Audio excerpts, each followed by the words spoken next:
Bonjour à tous, la paracha de cette semaine, Devarim. Devarim qui est la première paracha du cinquième livre, qui est particulier en soi, du fait qu'il s'appelle Mishneh Torah. Mishneh Torah qui veut dire le doublon de la Torah. Différent des autres livres, puisque dans ce livre-là, dans ce cinquième livre, il n'est pas dit Vaïdaber Hashem el Moshe le mort, Dieu parla à Moshe en disant, comme il est dit dans toutes les autres parachas précédentes.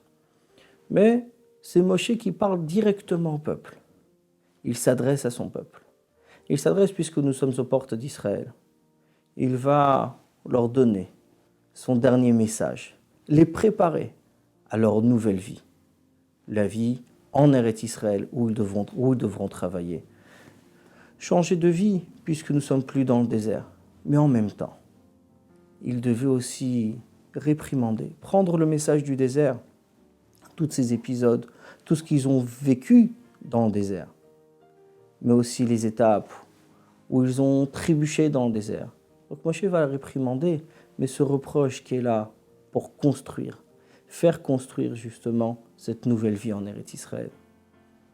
Alors prenons le premier verset de la paracha. Et il est à Dvarim, voici les paroles que Moshe parle au peuple juif.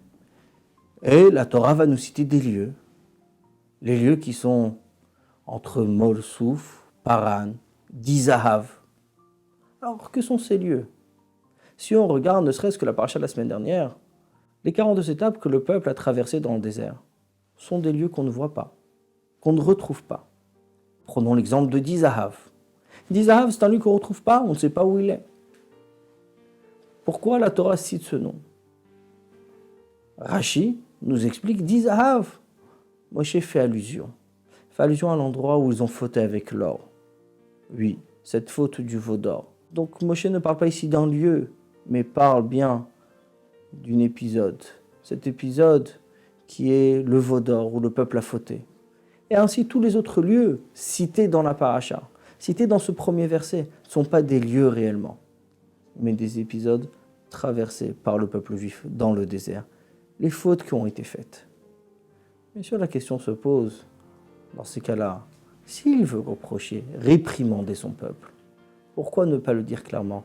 Pourquoi juste en faire allusion par un mot qui nous a l'air d'un lieu, au point d'avoir besoin du commentaire de Rashi pour nous l'expliquer, nous dire que ce n'est pas un lieu, d'ailleurs qu'on ne connaît pas, mais quelque chose qui s'est passé avec le peuple.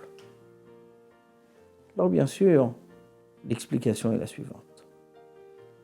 Moshe parle à son peuple qui l'a conduit depuis la sortie d'Égypte jusqu'à l'entrée en Eretz Israël, avec toutes ces étapes, des étapes également difficiles, où le peuple a perdu espoir, où le peuple a perdu confiance en Dieu. Le veau d'or. Nous sommes 40 jours après le don de la Torah.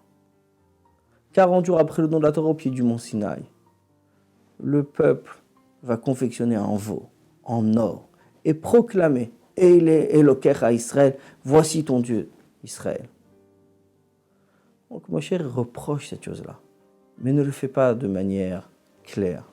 Le fait avec allusion, Vedizahav, là vous avez fauté avec l'or. Inutile de rappeler encore une fois un épisode négatif qui s'est passé avec le peuple. L'allusion suffit, mais surtout, il vient mettre une circonstance atténuante. Dieu vous a donné un Yetzer Hara, qui était la quantité d'or qui vous a fait fauter.